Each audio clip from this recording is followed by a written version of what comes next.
ভালোই মজা দিছো। ঠিক আছে, আমি তাহলে বাইরে যাই দাঁড়াই না। ঠিক আছে, তুমি থাকো, আমার দুস্তরে পাঠাচ্ছি। আর আমার দুস্তরে কিন্তু মনটা খুশি করে দিবা। আরে তুমি খুশি হও নাই? আমার ভালো লাগছে। যাই হোক, তোমার বন্ধু খুশি হইব। ঠিক আছে, তুমি থাকো, আমি পাঠাই দিতেছি। কতক্ষণ দাঁড়ায় থাকা থাকে করছে, আধা ঘন্টা হয়ে গেল গা দোস্তরে। যাক, অনেকক্ষণ খাওয়া হয়েছিস না? হ্যাঁ। আসলে হচ্ছে কি, জিনিসটা যা পাইছিলাম বুঝছো, ও মাই খুব মজা লাগছে। কি কর? আর তোর কথাও কইছি, কোনো সমস্যা নাই, ব্যবহার আচার ভালো করবো বুঝছো। তুই একটু যা, তাহলে আমি একটু ওয়েটিং এ থাকি না, কি কস? হ্যাঁ, তুই দিন দাঁড়া তাহলে। দাঁড়ামো মানে আমি এখানে আর এখানে বিড়ি খামো, আমার বিড়ি নেশা উচিত। তুই যা, তুই যা, সব কিছু ভেঙে কয়েছি, কোনো সমস্যা নাই, ভয় পাইস না, যা। তুই তো ভিজে থুয়েছস।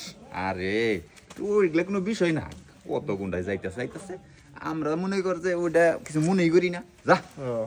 ঠেকা কাম চালাই ঠিক। আরে যা, ঘরে বউ নাই, এখন করবি কি? দরজা লাগে দে, আমি একটা বিড়ি টানতে পাই, কি করু মোহন।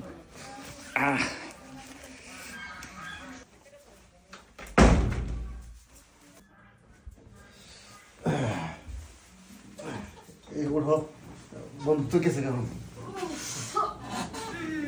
আপনার বন্ধুটা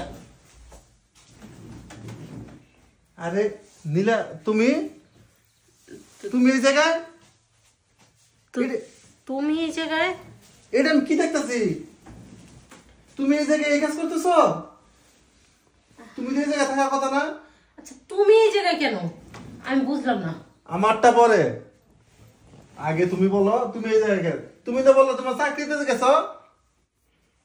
হ্যাঁ, এটা তোমার চাকরি? মানুষকে সার্ভিস দেওয়া এটা তোমার চাকরি? আসলে দেখো, ব্যাপারটা আসলে অন্যরকম। কিন্তু তুমি এই জায়গায় কেন? আমার ভাগ্য এখানে নিয়ে এসেছে। আমার ভাগ্য যদি এখানে না হতো না, তোমার এই মুখোশটা কখনো জানতাম না। থামো, সব সময় উল্টাপাল্টা কথা বলে আমাকে অপমান করো। আজকে তোমার কারণে আমি এই সার্ভিস দিচ্ছি, তোমার কারণে আমি দেহ ব্যবসা করি। আমার কারণে? হ্যাঁ, ব্যবসা লস খেয়ে অনেক টাকা ঋণ করেছো। এত ঋণ করেছো, প্রতিনিয়ত মানুষ আমার ঘরে এসে আমাকে বলে তাদের সাথে যদি বিছানায় যাই তাহলে টাকা নাকি আস্তে আস্তে নিবে, টাকা শোধ হয়ে যাবে। অনেকে অনেক কথা বলে, সবার কথা সহ্য করতে না পেরে আজকে আমি এই জায়গায় এসেছি। আজকে আমি সার্ভিস দেই, আর সার্ভিস দিয়ে যা টাকা দেয় না সেই টাকা আমি তোমাকেই দেই, তোমার ঋণ শুধরানোর জন্য। আরে এই টাকা আমি চাই না। তোমার এই দেহ ব্যবসা করে টাকা আমার কোনো প্রয়োজন নাই। মানুষকে টাকা যেভাবে হোক প্রয়োজন, আমার ঘর বাড়ি বিক্রি করে হলেও আমি তাদের ঋণ শুধাইতাম। কিন্তু তোমাকে এই অবস্থায় দেখে আমার কতটুকু কষ্ট লাগতেছে সেটা তুমি বলবা না।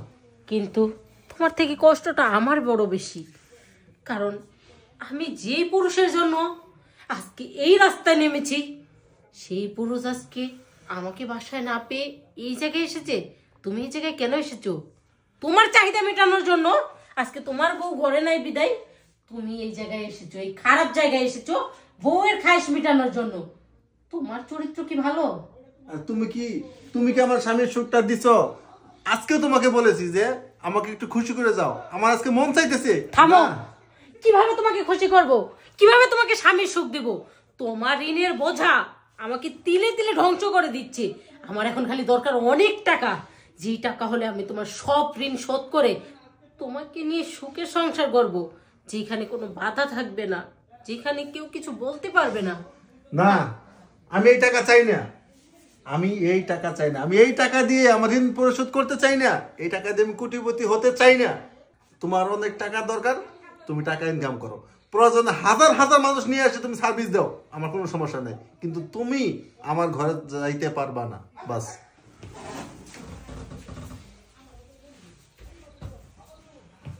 হায় রে জীবন, ছাড় জন্য করলাম চুরি, সেই কয়ে চল।